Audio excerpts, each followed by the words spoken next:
Hi, welcome back to my channel. My name is Surabhi. So आज हम हमारा एक सक्सेस स्टोरी के बारे में जानेंगे जो कि है how the secret change my life. इसमें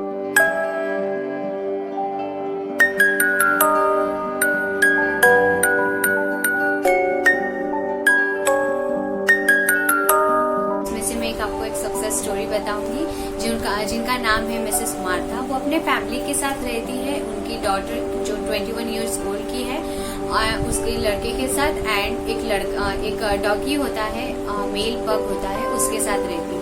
21 इयर्स ओल्ड की जो डॉटर है वो शिफ्ट कर रही होती है, अपना रूम शिफ्ट कर रही होती है और वो अपने पग के साथ जाती है। पग जो है वो 4 मंथ्स का होता है एंड जो मिसेस मार्था है वो उनका देखभाल करती थी। तो जैसे ही उन लोग शिफ्ट हो गए, मिसेस मार्था की डॉटर और उनका पग, वो दोनों शिफ्ट हो गए थे। उसके बाद उन लोग मिसेस मार्था और उनकी डॉटर की कोई बातचीत नहीं हो रही थी। फिर 1 महीने या 2 महीने के बाद उन्होंने उनके डॉटर से बात किया। तभी उन्हें पता चला कि जो पग है, जो उनका डॉगी है, वो घर से गायब हो चुका है, वो घर से चला गया है। अब मिसेस मार्था ने उनको पूछा कि वो कभी गायब हुआ है, तो उन्होंने बताया कि ऑलमोस्ट 1 महीना हो गया है। तो उन्होंने बताया, मिसेस मार्था ने उन्हें बताया, उनकी डॉटर को बताया कि आपको मुझे बहुत जल्दी बताना चाहिए था, बिकॉज 3 वीक के बाद, जो फर्स्ट 3 वीक्स है, जैसे कोई एनिमल गायब होता है उसके फर्स्ट 3 वीक्स के अंदर ही आपको इन्फॉर्म करना रहता है, नहीं तो वो एनिमल आपको मिलता नहीं है। ठीक है, तो इसकी वजह से जैसे ही उन्होंने सुना, मिसेस मार्था ने फ्लायर्स, पोस्टर सब बनाए एंड वो चिपकाना शुरू किया अपने एरिया में जहां पर से पग गायब हुआ था। उनके जो डॉगी था पॉपॉय, वो गायब हुआ था। वहां से उन्होंने पोस्टर्स लगवाने शुरू किए थे। कॉल्स आते थे और वो वहां पर जाती थी, बट वो डॉगी वहां पर नहीं होता था, वो दूसरा पेट होता था, वो उनका डॉगी नहीं होता था। सो वो जाती थी। एक बार कॉल आया था कि एक मेल पग मिला है, वो वहां पर भी गई थी लेकिन उनको नहीं मिला था। वो वैसे ही ढूंढते गए बट उनको नहीं मिल रहा था। फिर उन्होंने एक न्यूज़पेपर में ऐड दिया था। उन्होंने ऐड दिया था एंड उन्होंने नेबर्स को भी बताया था कि ऐसा पग गुम हो गया है, और वो सबको फ्लायर्स देती थी, जो पोस्टर होता है वो सबको देती थी। देन एक दिन उनको तब तक उनको द सीक्रेट मूवी या द सीक्रेट बुक के बारे में मालूम नहीं होता था, पता नहीं था।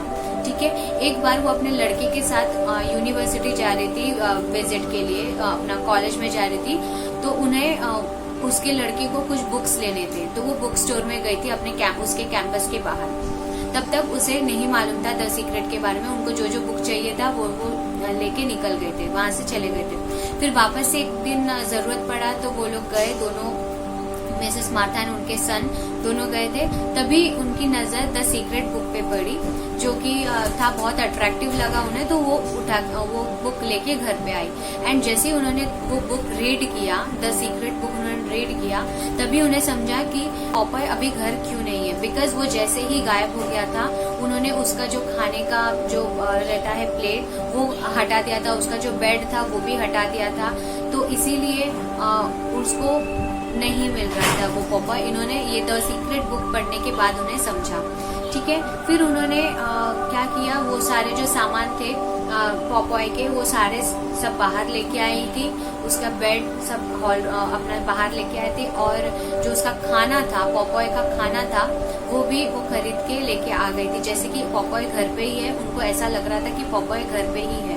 तो जैसे सब सामान था घर पे, जब वो पॉपॉय था, वैसे ही उन्होंने सारे रख दिए हैं। और वो बार बार ग्रेटफुल हो रही थी कि थैंक यू कि घर पे पॉपॉय है, मेरे घर पे पॉपॉय आ गया है। और वो इस खुशी में इतना बिलीव रख रही थी कि इस खुशी में वो खुशी के आंसू रो रही थी एंड वो थैंकफुल भी हो रही थी कि उसका पॉपॉय घर पे आ गया है। अब कुछ हफ्तों तक उनको कोई फोन कॉल्स कुछ नहीं आ रहा था, कोई भी फोन कॉल्स उन्हें नहीं आ रहा था कि पॉपॉय कहीं है या नहीं है। लेकिन उन्होंने फिर भी अपना जो ट्रस्ट है, अपना जो फेथ है, उसे खोने नहीं दिया। उन्होंने अपना बिलीव स्ट्रांग रखा एंड कुछ हफ्तों के बाद एक दिन एक फोन कॉल आया उन्हें, और उन्होंने बताया कि जो पॉपॉय है वो मेरी नाइस के घर पे है। वो जब स्कूल से निकल रही थी तभी वो पॉपॉय वहां पर था एंड वो अपने घर पे, उन्होंने आजू बाजू में ढूंढा, पूछा नेबरहुड में कि किसी का पपी खो गया है क्या, बट उनको मिला नहीं। तो वो लड़की, उनकी जो नाइस थी, वो अपने घर पे लेके गई थी पॉपॉय को। सो अभी उनके अंकल ने फोन किया था मिसेस मार्था को एंड उनको उसका नंबर दिया, वो जो लड़की ने लेके गई थी उसका नंबर दिया एंड उनको बताया कि उनकी जो वो पॉपॉय मार्था है, मिसेस मार्था, उनके पपी को बहुत ढूंढ रही है। सो मिसेस मार्था ने उनको कॉल किया एंड उन्हें इस तरीके से अपना पपी मिल गया। सो इस स्टोरी से हमें ये पता चलता है, ये सक्सेस स्टोरी से, कि हमें कुछ भी हो जाए, हमारा जो फेथ है, हमारा जो बिलीव है, उसे खोना नहीं है, हमें उस पर काम करना है, उस पर स्ट्रॉन्ग करना है। So I hope you like this video and आपकी भी कोई सक्सेस स्टोरी रहेगी तो प्लीज आप मुझे कमेंट सेक्शन में या मेरे इंस्टाग्राम आईडी पे आप मुझे शेयर कर सकते हैं, मैं उसकी वीडियो बनाऊंगी। Thank you so much, I love you all, Om Sai Ram, bye bye. ये मिसेस मार्था की स्टोरी से हमें ये भी पता चलता है कि हमारा बिलीफ सिस्टम बहुत स्ट्रांग होना चाहिए, बिकॉज उन्होंने सब कुछ किया, बिलीफ भी अपना स्ट्रांग रखा और उन्होंने एक्शन भी लिए। जैसे कि उन्होंने फ्लायर्स भी बांटते गए, एडवर्टाइजमेंट देते गए एंड उनका जो बिलीफ था कि वो आ गए हैं, वो उसका डॉगी आ गया है, पॉपॉय आ गया है, उसकी भी खुशी थी एंड वो ग्रेटफुल भी थी। एंड उन्होंने जो एक्शंस थे, जैसे कि घर पे उन्होंने अपना पॉपॉय का खाना वगैरह सब लाके रखा था, ये सारे एक्शंस थे कि पॉपॉय घर आ चुका है। तो ऐसे हमारा जो बिलीफ सिस्टम है उसे स्ट्रांग रखने की जरूरत है हमें भी। सो इससे यही पता चलता है कि पॉपॉय की जो मिसेस मार्था थी, उन्होंने कितना अपना बिलीफ सिस्टम स्ट्रांग रखा था, तब जाके उनको उनका पॉपॉय मिल गया है। तो ये था मिसेस मार्था की कहानी, सक्सेस स्टोरी। अब हम आपसे नए वीडियो में मिलेंगे। Thank you, love you, bye bye.